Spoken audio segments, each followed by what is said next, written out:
Shalom semua! Di dalam edisi Voice of Pentecost kali ini, kita akan membahas satu topik yang sangat menarik, yaitu teologi kemakmuran, benar atau salah. Mungkin banyak dari kita yang sering mendengar ada seseorang, suatu gereja atau pelayanan yang katanya menganut teologi kemakmuran. GBI Jalan Gatot Subroto pun tidak luput dari anggapan tersebut. Namun, perlu diketahui bahwa gereja kita sama sekali tidak menganut teologi kemakmuran. Supaya kita tidak terjebak di dalam pengajaran tersebut, mari kita sama-sama mempelajari dan memahami 4 hal mengenai hal kekayaan dari kitab Ulangan pasal 7 sampai 9, yaitu saat Tuhan mengajarkan kepada bangsa Israel selama di padang gurun. Yang pertama, kita tidak mengidentifikasikan diri kita berdasarkan kekayaan kita. Di dalam Ulangan 7 ayat 7 jelas mengajarkan bahwa Tuhanlah sebagai pencipta kita yang menentukan harga diri kita, bahwa kita adalah mulia dan berharga di matanya. Yang kedua, kita tidak mencari kenikmatan kita dari kekayaan. Raja Salomo jatuh karena melupakan kenikmatan bersama Tuhan dan mencari kenikmatan dari kesenangan duniawi yang didapat dari keberhasilannya. Pada dasarnya, Tuhan tidak melarang kita untuk menikmati berkat materi yang sudah Tuhan berikan, asalkan sesuai dengan kebenaran firman dan tuntunan Roh Kudus, serta tidak menempatkan kepuasan kita pada hal-hal yang bersifat materi. Jika tidak, kita akan terhilang dari rencana Tuhan atas hidup kita. Yang ketiga, kita tidak menaruh kekuatan kita pada kekayaan, karena uang seringkali membuat pemiliknya merasa memiliki kendali dan kekuatan. Uang juga dapat membelokkan rasa keadilan seseorang dan membuat pemiliknya merasa lebih berkuasa dari orang lain. Dan yang keempat, kita tidak mencari tujuan hidup dari kekayaan. Di dalam Matius 6 ayat 24 dan Lukas 16 ayat 13, Yesus menyatakan bahwa kita tidak dapat melayani dua tuan. Dan di dalam Ulangan 8 ayat 18 juga dengan jelas berkata bahwa Tuhanlah yang memberi kekuatan untuk menghasilkan kekayaan dan menggenapi perjanjian Abraham, yaitu berkat bagi Israel, supaya melalui Israel semua kaum juga dapat diberkati. Kita perlu mengerti 4 hal tersebut, supaya kita tidak dapat dengan mudah terbawa oleh pengajaran teologi kemakmuran. Karena teologi kemakmuran adalah suatu penyimpangan dari sebuah pengajaran Alkitab yang benar. Ingat, Tuhan mau kita sebagai anak-anaknya berhasil dan diberkati, namun melalui pengajaran yang benar. Supaya lebih jelas, mari kita sama-sama telaah 3 penyimpangan ajaran utama teologi kemakmuran. Ajaran yang pertama dikatakan bahwa Allah menginginkan semua anak-anaknya berhasil. Kalimat ini sebetulnya tidak salah, namun menjadi salah jika dipahami secara ekstrim, yaitu jika kita tidak diberkati atau berhasil, artinya kita bukanlah anak Tuhan. Padahal di dalam Yosua 1 ayat 8 dengan jelas mengajarkan bahwa tolak ukur menilai keberhasilan tidak dapat dinilai secara materi. Sebaliknya, untuk berhasil, kita juga perlu merenungkan, memperkatakan, dan melakukan firman Tuhan di dalam kehidupan kita. Selanjutnya, ajaran teologi kemakmuran yang kedua dikatakan penebusan Yesus di kayu salib adalah penebusan dari kemiskinan, penderitaan, dan sakit penyakit, di mana jika orang tersebut percaya sepenuhnya, maka tidak akan mengalami penderitaan. Tentu hal ini sangat menyimpang, karena teologi kemakmuran berpendapat jika kita mengalami kemiskinan, penderitaan, dan sakit penyakit, artinya kita belum menerima Tuhan di dalam hidup kita. Padahal sebenarnya Tuhan dapat mengizinkan kita mengalami penderitaan untuk membawa kita ke tujuan yang lebih besar, supaya kita dapat lebih lagi berharap pada Tuhan, menjaga hati kita, serta memurnikan motivasi hati kita. Sama seperti pandemi COVID-19 yang kita semua sedang alami. Saya percaya Tuhan mengizinkan hal ini terjadi untuk sebuah tujuan yang lebih besar, dan supaya kita dapat lebih lagi mengalami peranan Roh Kudus di dalam hidup kita, yaitu sebagai pembawa hadirat Tuhan, pemberi kuasa dan kekuatan, serta penghibur di tengah penderitaan. Berikutnya, ajaran teologi kemakmuran yang ketiga adalah mengklaim apa saja yang kita inginkan karena semua kekayaan Allah tersedia bagi kita di dalam Kristus. Ini tidak salah, tetapi menjadi menyimpang ketika dikatakan bahwa sebagai anak Tuhan, kita dapat meminta apapun, tidak peduli apa saja yang menjadi keinginan kita. Mereka juga menggunakan dua ayat Alkitab di dalam Mazmur 37 ayat 4 dan Filipi 4 ayat 19 sebagai dasar pembenaran pandangan pengajaran teologi kemakmuran. Padahal, dua ayat tersebut bukan berbicara tentang pemenuhan segala keinginan duniawi kita, tetapi pemenuhan keperluan orang yang sudah mendapatkan kepuasan di dalam Tuhan. Dan juga permintaan tersebut harus sesuai dengan kehendak Tuhan. Melihat dari tiga ajaran tersebut, dapat disimpulkan bahwa teologi kemakmuran adalah teologi yang kekanak-kanakan, yang terlalu menekankan hak dan melupakan tanggung jawab. Dan GBI Gatot Subroto jelas tidak setuju dengan penyimpangan pengajaran tersebut. Namun, kita perlu percaya bahwa Tuhan sangat ingin memberkati kita berlimpah-limpah, supaya kita dapat menjadi berkat bagi orang lain, serta menyelesaikan amanat agung Tuhan Yesus dan pekerjaan Tuhan di bumi.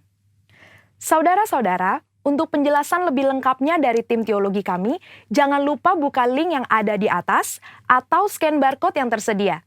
Tuhan Yesus memberkati. Mari sama-sama kita ucapkan Mazmur 91. Dalam lindungan Allah, orang yang duduk dalam lindungan yang maha tinggi dan bermalam dalam naungan yang maha kuasa akan berkata kepada Tuhan, tempat perlindunganku dan kubu pertahananku, Allahku yang kupercayai. Sungguh, dialah yang akan melepaskan engkau dari jerat penangkap burung, dari penyakit sampar yang busuk. Dengan kepaknya ia akan melindungi engkau. Di bawah sayapnya engkau akan berlindung. Kesetiaannya ialah perisai dan pagar tembok. Engkau tak usah takut terhadap kedahsyatan malam, terhadap panah yang terbang di waktu siang, terhadap penyakit sampar yang berjalan di dalam gelap, terhadap penyakit menular yang mengamuk di waktu petang. Walau 1.000 orang rebah di sisimu dan 10.000 di sebelah kananmu, tetapi itu tidak akan menimpamu. Engkau hanya menontonnya dengan matamu sendiri dan melihat pembalasan terhadap orang-orang fasik. Sebab Tuhan ialah tempat perlindunganmu, yang maha tinggi telah kau buat tempat perteduhanmu. Malapetaka tidak akan menimpa kamu, dan tulah tidak akan mendekat kepada kemahmu. Sebab malaikat-malaikatnya akan diperintahkannya kepadamu untuk menjaga engkau di segala jalanmu. Mereka akan menata engkau di atas tangannya, supaya kakimu jangan terantuk kepada batu. Singa dan ular tedung akan kau langkahi. Engkau akan menginjak anak singa dan ular naga. Sungguh, hatinya melekat kepadaku, maka aku akan meluputkannya. Aku akan membentenginya, sebab ia mengenal namaku. Bila ia berseru kepadaku, aku akan menjawab. Aku akan menyertai dia dalam kesesakan. Aku akan meluputkannya dan memuliakannya. Dengan panjang umur akan kukenyangkan dia, dan akan kuperlihatkan kepadamu keselamatan daripadaku. Amin.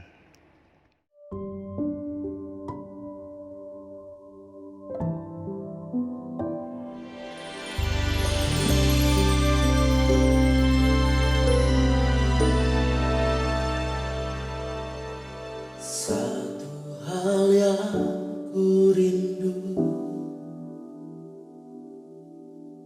berdiam di dalam rumah-Mu.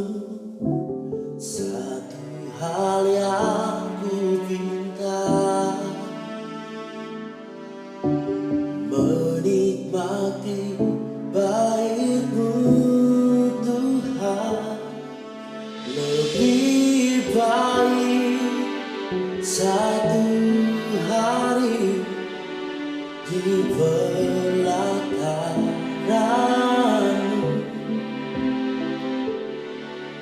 daripada 1.000 hari di tempat lain.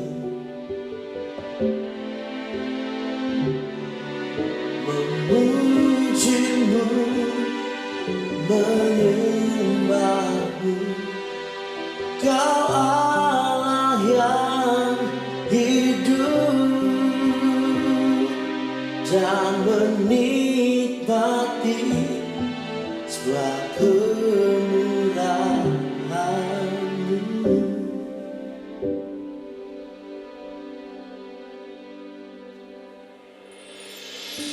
Hadirat-Mu kami boleh rasakan saat ini ya. Peduli setiap kami dengan hadirat-Mu yang kudus. Terima kasih.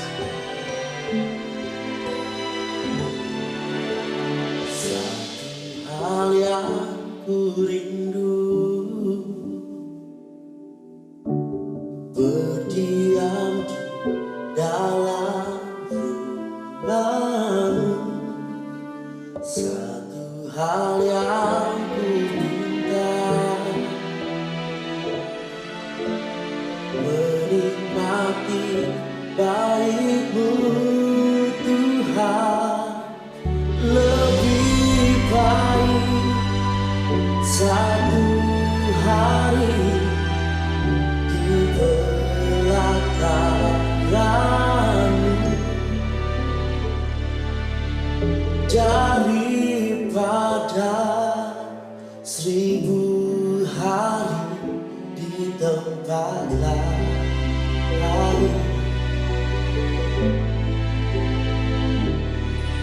Memuji-Mu, menyembah-Mu, Kau Allah yang hidup,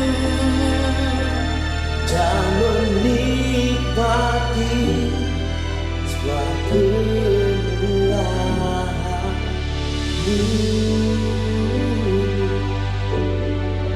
Bersama-sama angkat suara sembah biasa.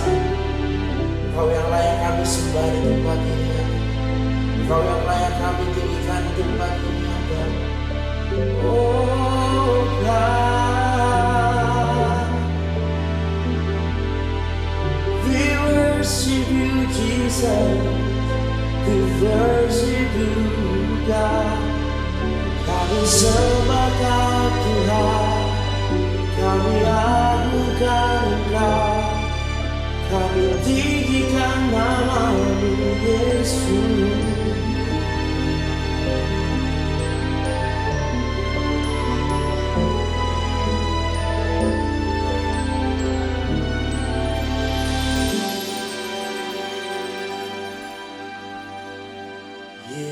Yesus memegangku dengan tangan kanan-Mu. Yesus memberiku kemenangan.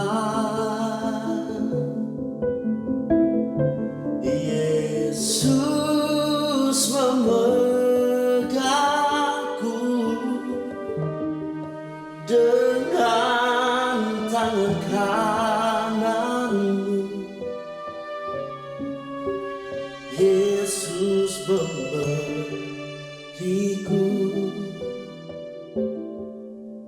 kemenangan. Ku tidak tahu sebab Kau besertaku.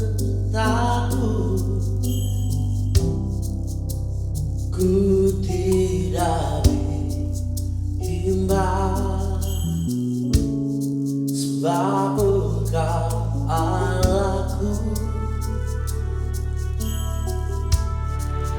Engkau meneguhkan,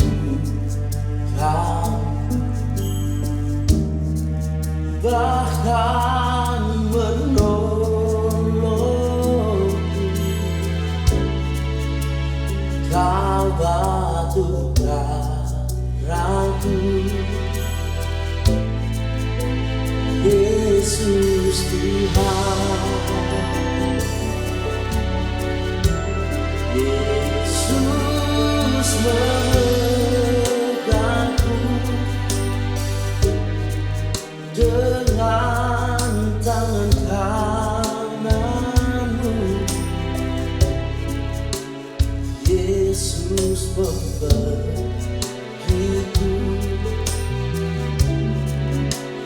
kemenangan.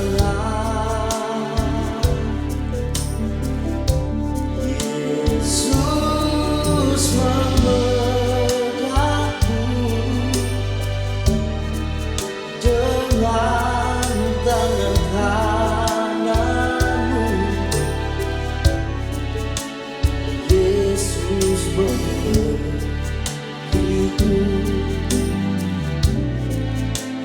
kemenangan. Mari dari hatimu sama-sama kita mengatakan, Yesus memegangku dengan tangan kananmu. Yesus memberiku kemenangan.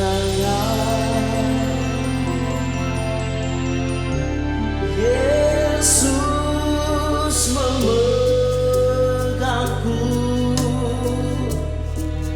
dengan tangan kananmu. Yesus memberiku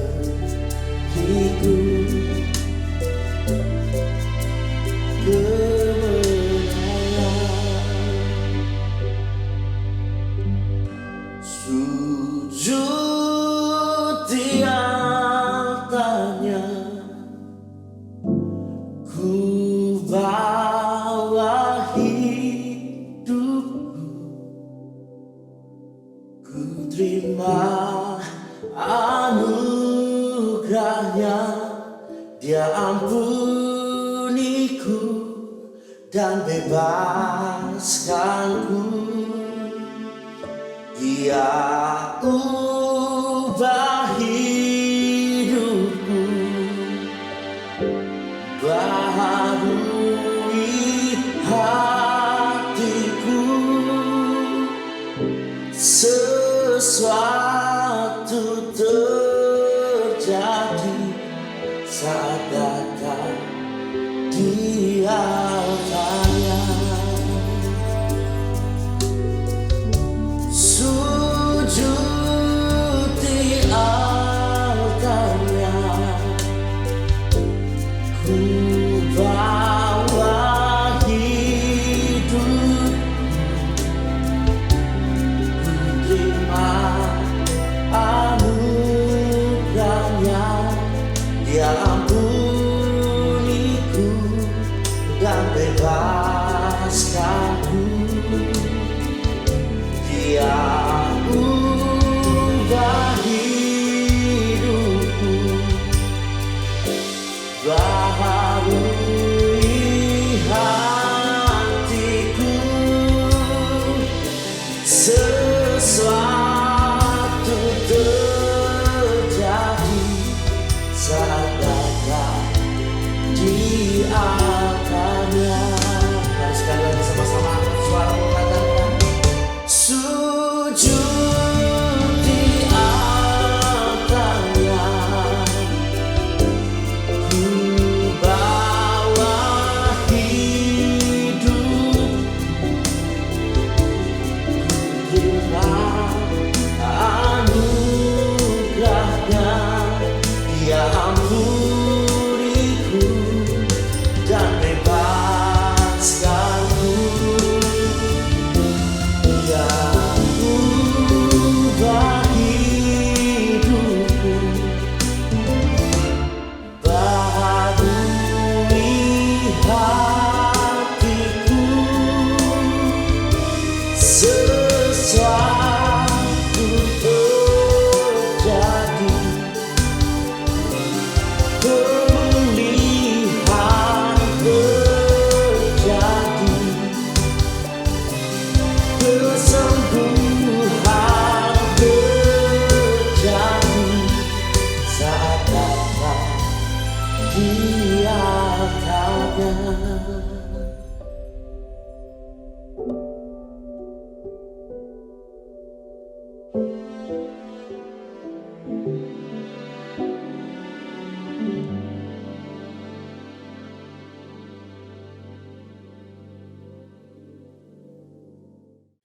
Shalom Bapak Ibu, senang sekali bisa kembali hadir menjumpai Bapak Ibu dimanapun berada. Sungguh tak pernah berkesudahan kasih setia Tuhan, tak habis-habisnya rahmatnya senantiasa baru setiap pagi, besar setia Tuhan di dalam setiap kehidupan kita. Hari ini adalah hari yang telah Tuhan jadikan bagi kita, oleh sebab itu kita hendaklah senantiasa bersuka cita, bersorak-sorai karena Tuhan. Karena kita tahu ada otoritas dan kuasanya senantiasa menyertai di sepanjang jalan kehidupan kita. Sebab janjinya dan amin, sekali-kali dia tidak akan pernah meninggalkan kita, sekali-kali dia tidak akan pernah membiarkan kita. Oleh sebab itu, kuatkan, teguhkanlah hatimu, jangan kecut dan gentar. Sebab Allah kita adalah Allah yang menyertai, Allah Immanuel. Pada kesempatan kali ini sebelum kita berdoa, kita akan berbicara tentang kebenaran firman Tuhan. Kita mengambil dari sejarah tentang suku bangsa Israel. Kita tahu bahwa bangsa Israel mereka dijajah, dikuasai di Mesir kurang lebih selama 430 tahun. Dan setelah itu Tuhan mengeluarkan mereka dari tanah Mesir. Itu pun pada waktu mereka di tanah Mesir, mereka hidup secara terpisah. Mereka hidup di Goshen, tidak bercampur baur dengan orang-orang Mesir yang menjajah mereka. Dan setelah Tuhan melepaskan mereka, Tuhan menjanjikan kepada mereka tanah perjanjian. Tapi Tuhan berfirman pada mereka, nanti jika mereka masuk ke tanah perjanjian, mereka juga tidak boleh mengikuti pola hidup dari suku masyarakat yang ada di tempat itu. Sebab mereka adalah umat yang kudus, milik kepunyaan Allah itu sendiri, yang mempunyai pola hidup dan penyembahan hanya kepada Tuhan yang hidup, Tuhan yang benar saja. Nah, sebelum masuk ke tanah perjanjian, mereka Tuhan izinkan melewati padang gurun, yaitu kurang lebih selama 40 tahun. Baru setelah itu mereka masuk ke tanah perjanjian. Nah, hal-hal yang bersifat jasmania yang dikerjakan oleh Tuhan melalui suku bangsa Israel, itu juga boleh mempunyai pengertian secara rohani buat setiap kita. Kita tahu pada waktu sebelum kita diselamatkan, kita hidup di dalam dosa dan dikuasai oleh dosa, diperbudak oleh dosa. Dan dosa itu membawa kita kepada kebinasaan yang kekal. Dosa itu membuat kita kehilangan kemampuan untuk menyembah kepada Tuhan yang benar. Tapi karena anugerah dan kasih karunia Tuhan menyelamatkan kita di dalam Yesus Kristus Tuhan, sehingga kita boleh mengalami pemulihan, kita mengalami kelahiran baru karena Yesus mati buat kita. Dia bangkit dari orang mati, dia naik ke surga, duduk di sebelah kanan Allah Bapa yang sampai hari ini menjadi pengantara pembela yang agung buat setiap saudara dan saya. Nah, setelah kita menerima kelimpahan anugerah dan kasih karunia, kita mengalami kehidupan yang baru. Yang lama berlalu, sesungguhnya yang baru sudah datang. Pola hidup yang ada dalam dunia itu sudah tidak lagi menjadi bagian dalam setiap kehidupan kita. Nah, sekalipun kita masih hidup di dalam dunia, tapi dunia itu juga bukan menjadi bagian dalam setiap kehidupan kita. Oleh sebab itu, perubahan di dalam sikap, tingkah laku, dan perbuatan menjadi sesuatu yang sangat amat mendasar buat setiap kita umat Tuhan. Pada waktu kita menerima kelimpahan anugerah, kita masih ada di dalam dunia, tetapi kita sudah tidak lagi menjadi bagian dari dunia yang ada di dalamnya, yang kita hidupkan sampai hari ini.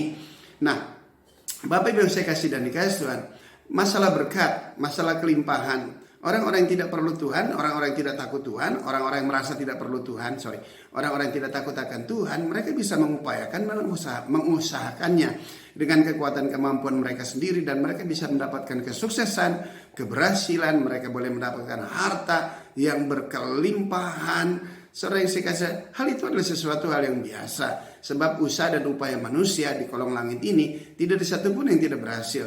Jika diusahakan dengan benar, dengan sungguh-sungguh, ya, dengan jerih lelah, pantang menyerah, menghalalkan segala cara, pasti akan bisa sukses dan berhasil.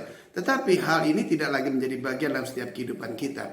Malah masalah kesuksesan, keberhasilan, harta yang berlimpah, itu Tuhan tidak bertentangan dengan setiap kita. Bahkan setiap anak-anak Tuhan punya kerinduan yang besar untuk bisa memberkati dengan berkat yang berkelimpahan, yang tidak kalah dengan orang-orang yang mempunyainya, sekalipun mereka tidak takut akan Tuhan. Tetapi ada sesuatu perbedaan antara mereka dengan kita. Haleluya. Nah, di tengah kepemilikan yang kita miliki, kita tahu bahwa segala sesuatu itu tidak kekal. Bahwa kita tidak tergantung, kita tidak terikat dengan apa yang kita miliki. Tetapi kita mempunyai iman yang berbeda. Kita mempunyai hati yang mengasihi Tuhan lebih dari segala apa yang kita miliki. Sebab kita mengerti dan kita menyadari segala sesuatu yang kita miliki, yang kita usahakan dan upayakan, itu semua semata-mata datangnya dari Tuhan. Dan anugerah Tuhan jugalah yang memberikan kekuatan dan kuasa untuk semua anak-anak Tuhan bisa memperoleh dan menikmati kekayaan itu. Tetapi itu bukan sesuatu yang paling penting. Yang paling penting tiada lagi lain. Anda mempunyai nilai lebih dari segala sesuatu yang mereka punya. Mereka punya rumah yang sama, tetapi lain penghuninya, ya. Mereka boleh mempunyai mobil yang sama, cuman beda di hati yang mengendarainya. Mereka mempunyai tempat tidur yang sama, tapi beda di bisa tidur pules, saudara yang saya kasih, dan di kasur. Nah, untuk itu mari, arti rohaninya buat kita apa? Mari kita lihat sama-sama. Terambil dari Ulangan 7 ayat 6. Ulangan 7 ayat 6 dikatakan demikian. Sebab engkaulah umat yang kudus bagi Tuhan. Artinya Tuhan menyelamatkan, memilih kita. Dia menguduskan kita untuk Tuhan. Haleluya. Selanjutnya di situ dikatakan Allahmu, engkaulah yang memilih, engkaulah yang dipilih oleh Tuhan Allahmu dari segala bangsa di atas muka bumi untuk menjadi umat kesayangannya. Bukan kita yang pilih Tuhan, tapi Tuhanlah yang pilih kita. Dan jika Dia pilih kita, maka Dia menguduskan kita. Dan dia pilih kita dari seluruh umat, dari seluruh bangsa, seluruh manusia.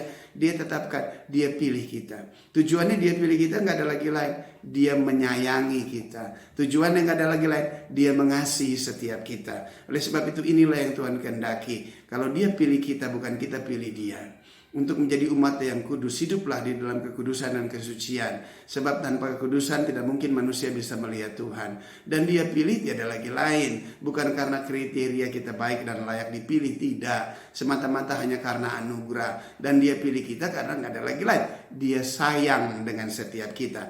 Oleh sebab itu untuk membalasnya kita harus juga melakukan hukum yang utama dan terutama.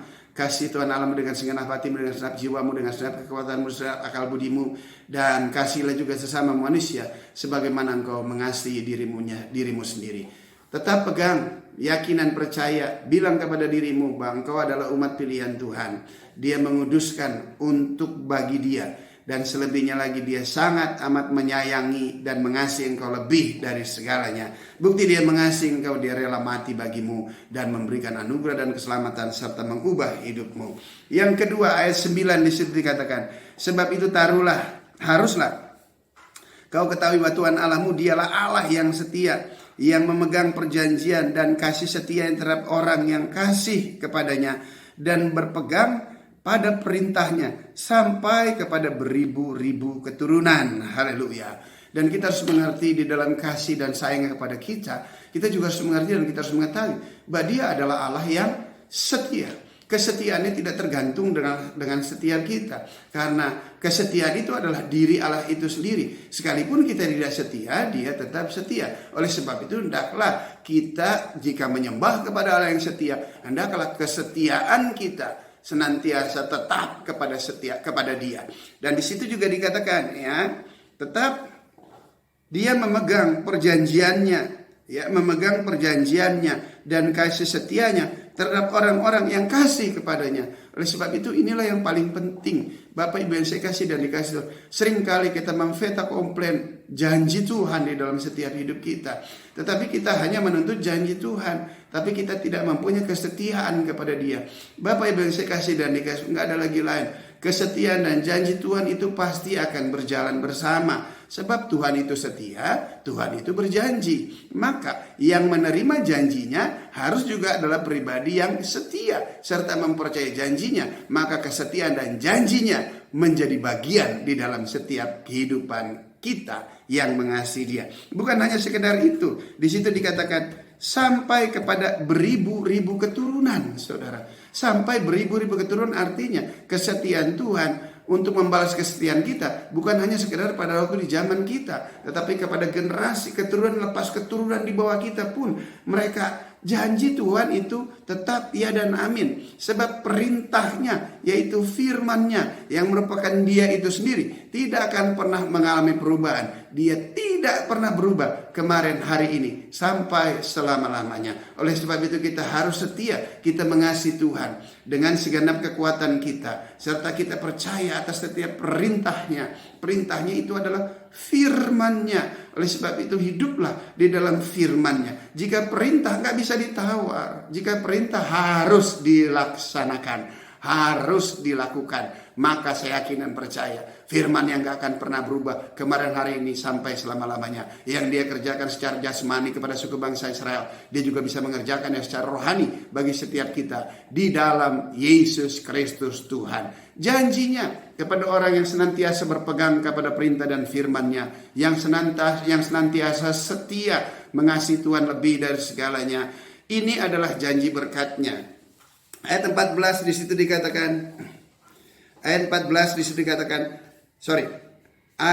15 di situ dikatakan, Tuhan akan menjauhkan segala penyakit daripadamu, dan tidak ada satu dari wabah celaka yang kau kenal di Mesir itu akan ditimpakannya kepadamu, tetapi akan mendatangkannya kepada semua orang yang membenci engkau. Wow, haleluya. Di sini dikatakan, ya, Tuhan akan menjauhkan umat Israel dari segala sakit penyakit. Terbukti selama 40 tahun ya mereka berjalan di padang gurun, saudara. Yosua dan Kaleb, mereka masuk ke tanah perjanjian, saudara yang saya kasih dan dikasih Tuhan. Dan janji Tuhan ya dan amin. Setiap wabah itu tidak akan pernah menimpa mereka, sebab Tuhan menyayangi, Tuhan mengasihi. Ya, Tuhan memberikan janji, Tuhan memberikan firman. Tidak mungkin Tuhan akan melepaskan mereka menjadi korban sakit penyakit. Tidak mungkin wabah itu didatangkan bagi setiap mereka.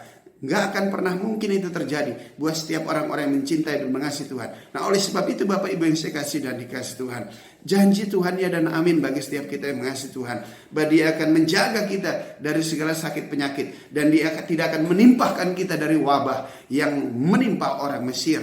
Kita bisa lihat pada waktu Tuhan melakukan mujizat bagi orang percaya. Tetapi sesungguhnya mujizat bagi orang percaya itu musibah bagi orang yang tidak percaya. Nah, oleh sebab itu Bapak Ibu yang saya kasih dan dikasih, janji Tuhan ya dan amin. Hari-hari ini ya kita harus terus menguatkan hati kita untuk senantiasa percaya kepada janji Tuhan, yaitu firman Tuhan. Selama ini mungkin hidup kita telah terkorosi dengan segala sesuatu kemegahan dunia yang ada dalam dunia ini. Selama ini kita mungkin telah berfokus hanya sekedar untuk mencari keuntungan, kesenangan kita sebagai manusia. Tapi hari-hari ini kita harus kembali kepada firman-Nya, memegang dengan keyakinan yang teguh, keyakinan yang kokoh bahwa janji Tuhan ya dan amin. Dia tidak akan menimpahkan sakit penyakit kepada kita, dan Dia tidak akan menghadirkan wabah kepada setiap kehidupan kita. Bahkan hal itu firman Tuhan berkata akan diarahkannya, ditimpahkannya kepada orang-orang yang membenci setiap kita. Hal ini juga hendaklah menjadi peringatan bagi setiap kita. Jangan balas yang jahat dengan yang jahat. Jangan membalas kebencian dengan kebencian. Sebab saudara dan saya adalah tempat di mana kasih, kebaikan Tuhan dinyatakan di dalam setiap hidup saudara. Berarti jika kebaikan Tuhan saja yang selalu memenuhi hati dan pikiran saudara, maka setiap kebencian yang diarahkan kepadamu, engkau tidak akan pernah mengembalikan, membalasnya dengan kebencian. Karena hatimu tidak ada lagi kebencian. Karena hatimu telah dipenuhi dengan segala kebaikan Tuhan. Lihatlah apa yang telah Tuhan kerjakan jika kita bisa ada sampai hari ini, Bapak Ibu yang saya kasih dan dikasih Tuhan. Semua hanya karena anugerah. Kita gak punya yang lain. Yang kita punya hanya Tuhan. Kita gak punya kekuatan. Yang kita punya hanya kekuatan yang datang daripada Tuhan. Tetapi kita juga bertanya, apakah ini berlaku untuk semua suku bangsa Israel? Tidak. Karena dari generasi yang pertama, mereka keluar dari tanah Mesir, satu pun tidak ada yang masuk ke tanah perjanjian. Kecuali hanya Kaleb dan Yosua yang memimpin generasi selanjutnya. Generasi-generasi yang lahir di padang gurun, yang tidak pernah mengalami perbudakan Mesir, yang mereka hanya melihat kesukaran, kesulitan, pergumulan, dan mereka melihat hanya mujizat Tuhan. Dan hal itulah ya, orang-orang seperti itulah yang masuk ke tanah perjanjian. Selebihnya lihat, mereka tidak semua masuk. Apa yang membuat mereka tidak masuk dan menikmati janji kekal Tuhan? Mereka bersungut-sungut pada waktu mereka berjalan di padang gurun. Pada waktu mereka punya kesukaran dan kesulitan, mereka bersungut-sungut. Mereka tidak mempercayai akan Tuhan yang pernah melepaskan mereka dari perbudakan Mesir. Mereka tidak bisa melihat lagi atas mujizat di mana Laut Kolsom terbelah. Mereka berjalan di tanah kering. Mereka nggak bisa lihat itu lagi. Mereka hanya bisa melihat kesukaran, kesulitan. Dengan kedagingannya mereka meminta, menuntut Tuhan untuk memenuhinya apa yang mereka rasa ingin dan perlukan. Tetapi lihat Tuhan dengan kasih-Nya Tuhan memberikan juga. Untuk apa? untuk bisa mendapatkan pengenalan bagi generasi yang lahir di bawah mereka, supaya generasi di bawah mereka bisa melihat betapa Tuhan sangat mengasihi mereka. Tetapi orang-orang yang bersungut-sungut, orang-orang yang tidak puas dengan Tuhan, orang-orang yang memberontak, orang-orang yang tidak mau lagi mengakui bahwa dia Tuhan sanggup mampu melakukan segala sesuatu, orang-orang seperti itulah yang akhirnya tidak masuk ke tanda perjanjian dan mereka semua binasa di padang gurun. Hendaklah hal ini tidak menjadi bagian dalam setiap hidup kita. Oleh sebab itu yang Tuhan minta kepada kita hari-hari ini, kasihlah Tuhan dengan segenap hatimu, dengan segenap jiwamu, dengan segenap kekuatanmu, dengan segenap akal budimu. Renungkanlah firman Tuhan pagi, siang, sore, dan malam. Berpikirlah sesuai dan bertindaklah sesuai dengan apa yang tertulis di dalamnya, maka hidupmu, dan berjalanlah dengan hati-hati, maka hidupmu pasti akan berhasil dan beruntung.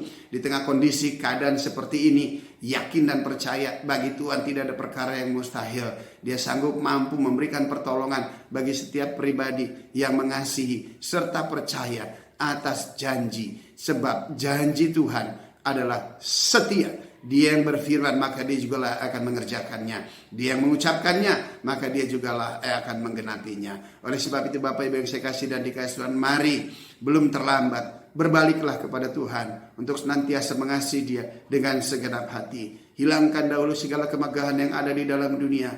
Hilangkanlah dahulu ambisi-ambisi, pencapaian-pencapaian yang hanya sekedar untuk memberikan status kepada saudara, yang hanya sekedar untuk memberikan rasa tenang yang palsu, hanya sekedar untuk euforia sementara, pesta pora dan kemegahan yang ada dalam dunia. Enggak salah itu, tetapi tidak akan pernah boleh menggantikan kasih kita kepada Tuhan dengan segenap hati. Sebab segala sesuatu, apapun yang kau upayakan dan usahakan di dalam dunia ini, satu kelak nanti engkau akan meninggalkannya. Bahkan Ayub berkata, dengan telanjang aku datang ke dalam dunia, keluar dari kandungan ibuku. Dengan telanjang pula aku akan kembali meninggalkan dunia ini. Oleh sebab itu Bapak Ibu yang saya kasih dan dikasih Tuhan, tetap semangat. Jika engkau mempunyai berkat yang begitu berlebihnya, dan saat sekarang inilah bukti nyata bahwa engkau mengasihi Tuhan.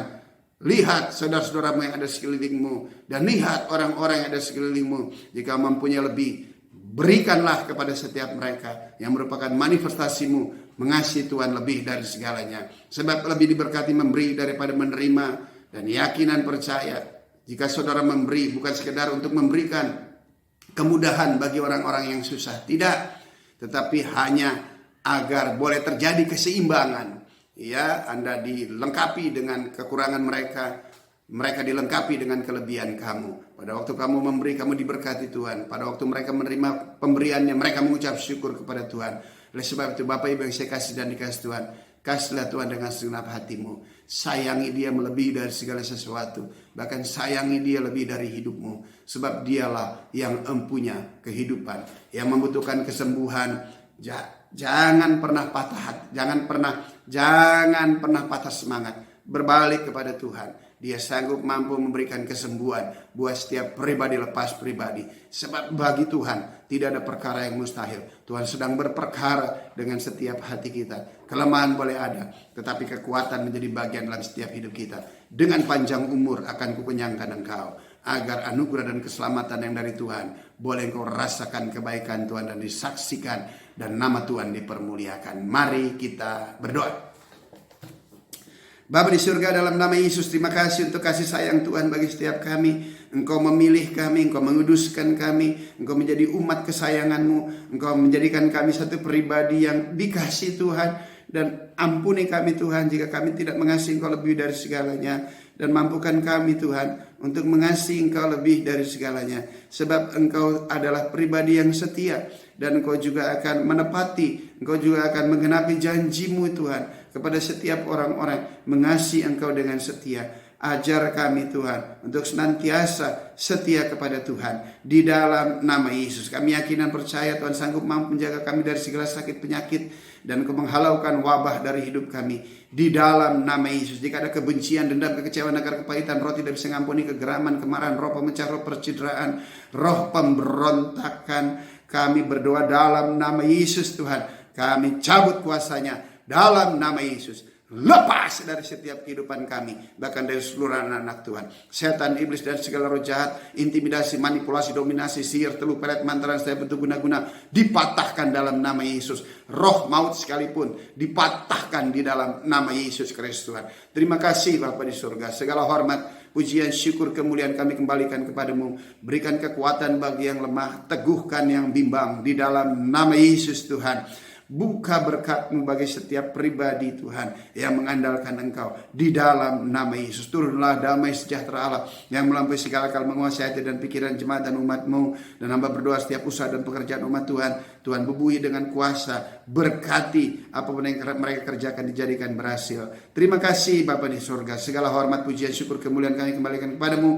Galapa kami berdoa untuk bangsa negara Indonesia, para pemimpin bangsa. Berikan hikmat, akal budi dan tempat yang maha tinggi untuk boleh menghadapi segala situasi yang ada, baik pandemi Tuhan maupun permasalahan ekonomi, keamanan negeri ini. Kami percaya Tuhan, Engkau berdaulat, Engkau berkuasa, dan Engkau memelihara dan Engkau menjaga bangsa kami Indonesia. Dari Sabang sampai Merauke, Miangas, Pulau Rote, Tuhan memberkati. Kami juga berdoa Tuhan untuk seluruh masyarakat Indonesia dalamnya keteduhan, ketertiban, roh tunduk, rela, nurut dengan pemerintah di dalam nama Yesus. Terima kasih karena kami yakin dan percaya bahwa tidak ada satupun pemerintahan yang tidak berasal dari Tuhan. Jika pemerintahan melakukan hal yang salah, biarlah Tuhan sendirilah yang menegur, karena bagian Tuhan yang mengangkat dan menegur serta menurunkannya. Di dalam nama Yesus kami tidak mempunyai hak.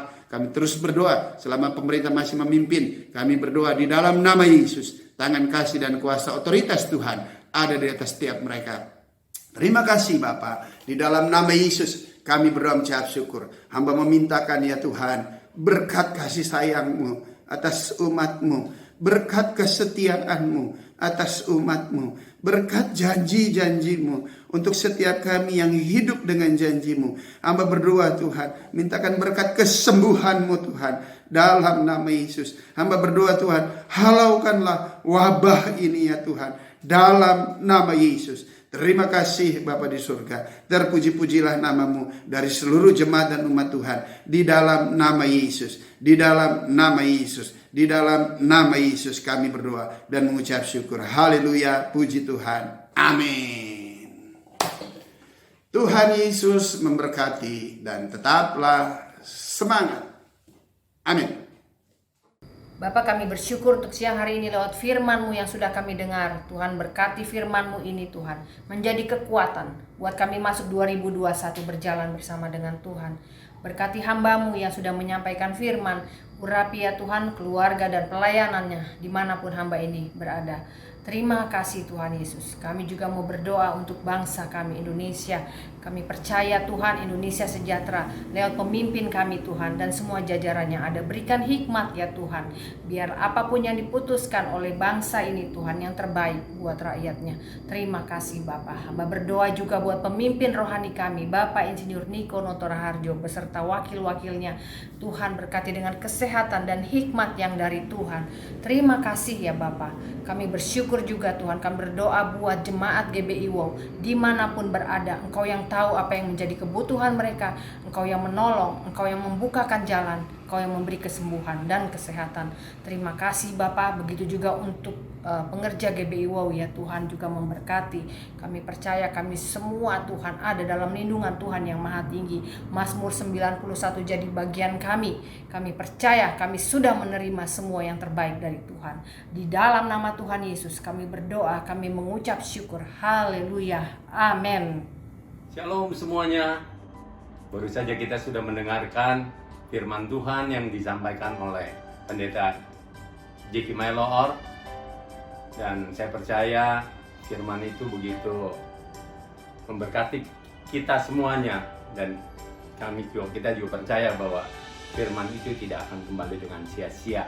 Terima kasih untuk, saya selalu manggil dia Om Jeki, sudah bersedia mengisi acara minggu ini. Terima kasih. Mari kita berdoa, mari kita menundukkan kepala.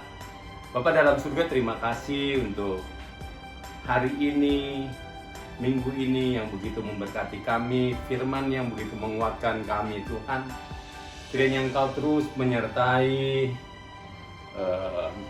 Pak Jeki di dalam pelayanannya, di dalam keluarga dan di dalam apapun yang dikerjakannya untuk kemuliaan Tuhan.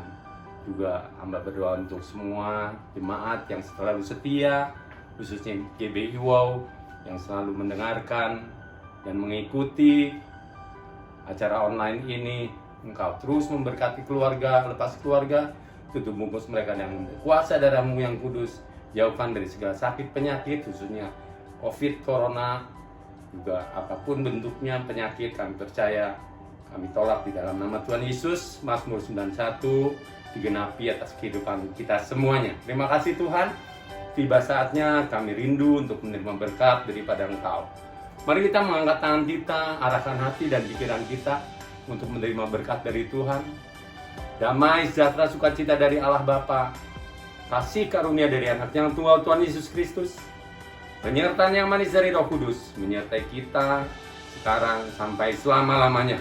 Yang percaya kita sudah menerima berkat ini, sama-sama katakan amin. Tuhan Yesus memberkati.